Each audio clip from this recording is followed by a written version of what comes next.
Assalamualaikum warahmatullahi wabarakatuh. Alhamdulillah, kita masuk pada bab pertama dari mata pelajaran fikih ibadah, yaitu bab pembelanjaan harta dalam Islam. Pada bab ini kita akan mempelajari tentang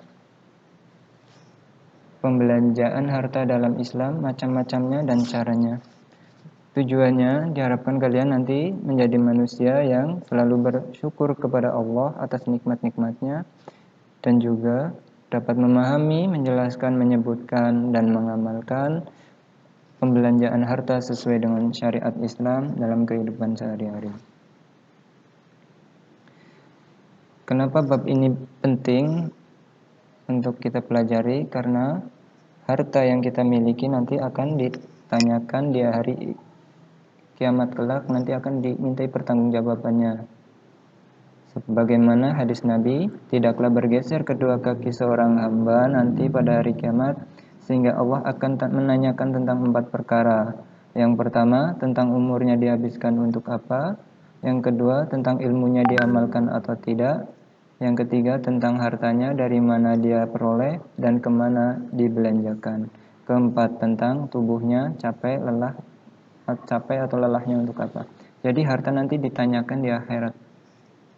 Kamu dapat harta dari mana? Halal atau tidak? Jangan sampai harta kamu itu dapat dari mencuri atau korupsi. Itu nanti ditanyakan. Terus hartanya itu dikemanakan, dibelanjakan untuk beli apa? Untuk apa saja? Jangan untuk beli benda-benda yang haram. Yang diperbolehkan adalah dibelanjakan di jalan Allah. Selanjutnya, pembelanjaan harta dalam Islam, apa itu artinya? Yaitu membelanjakan harta di jalan Allah dengan niat untuk membersihkan dan mensucikan dan memperoleh ketentraman hati serta mendapat pahala dari Allah Subhanahu wa taala. Jadi, pembelanjaan harta dalam Islam intinya itu pembelanjaan sesuai dengan syariat Islam. Ini macam-macam pembelanjaan dalam Islam. Ada zakat mal, zakat fitrah, infak, sedekah, wakaf, hibah, hadiah. Nah, dalam Islam itu hadiah itu ada diatur. Ada penjelasannya nanti. Nah, ini nanti kita pelajari sub-sub bab ini. Ada 1 2 3 4 5 6 7. Ada 7 bab.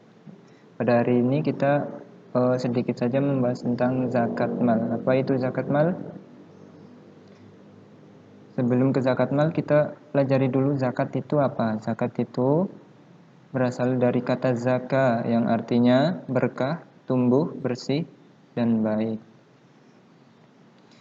Sedangkan zakat menurut istilah adalah sejumlah harta tertentu yang diwajibkan Allah untuk diserahkan kepada yang berhak. Ini menurut istilah. Sedangkan mal itu sendiri adalah sesuatu yang dapat dimiliki, disimpan, dihimpun, dikuasai, dan dapat dimanfaatkan. Contohnya contoh dari mal itu mobil, ternak, hasil pertanian, emas, perak, dan lain-lain. Jadi zakat mal itu lebih mudahnya itu zakat harta benda. Apa hukum zakat? Hukum zakat adalah wajib ditunaikan bagi setiap muslim yang memiliki harta tertentu dan memenuhi syarat-syarat wajib zakat. Jadi hukum zakat itu wajib ketika sudah memenuhi syarat-syarat wajib zakat. Selanjutnya, syarat-syarat wajib zakat apa aja? Yang pertama itu syarat dari orangnya, orang yang mempunyai harta. Yang pertama, Islam. Jadi, kalau sudah Islam itu nantinya wajib zakat. Orang bukan Islam tidak wajib zakat. Kemudian balik itu artinya sudah dewasa. Kemudian berakal itu akalnya sempurna, tidak gila. Kemudian memiliki harta sendiri dan mencapai nisab. Jadi hartanya itu bukan titipan dari teman atau saudara, itu harta sendiri, hak milik sendiri. Itu syarat orang yang wajib zakat. Misalnya kamu Islam sudah, balik sudah, berakal sudah, tapi emasnya itu bukan emas kamu, yaitu emas tidak perlu kamu zakati, itu emas titipan misalnya, titipan dari teman. Tapi kalau kamu punya emas misalnya, kamu udah Islam, kamu udah balik, kamu udah berakal, kamu punya emas sendiri, emas perak itu berlian misalnya, nah itu kamu wajib zakat.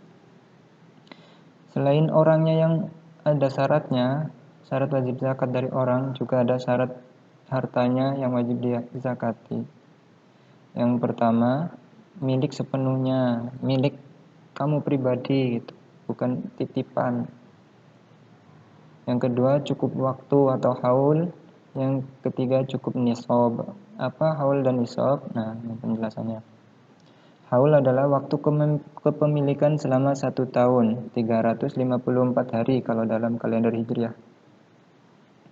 Kecuali harta buah-buahan atau harta temuan tidak harus menunggu 1 tahun. Nah, misalnya kamu punya emas sudah 1 tahun, itu nanti wajib zakat ketika sudah mencapai haul dan nisabnya. Misalnya kamu punya kambing, binatang ternak gitu, sudah lebih dari 1 tahun, minimal 1 tahun, itu wajib zakat.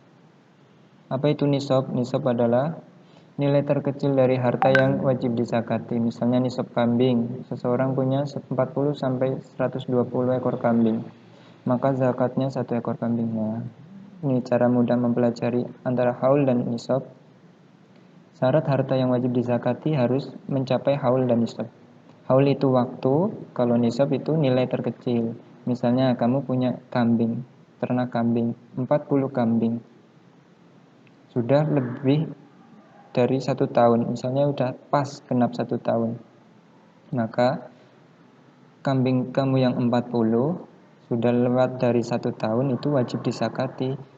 Berapa? 1 ekor.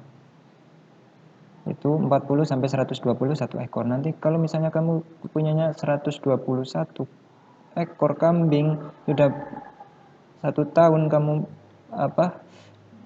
miara kambing itu, maka tambah 1 lagi 2 ekor. Itu seperti itu. Paham? Antara haul dan nisab.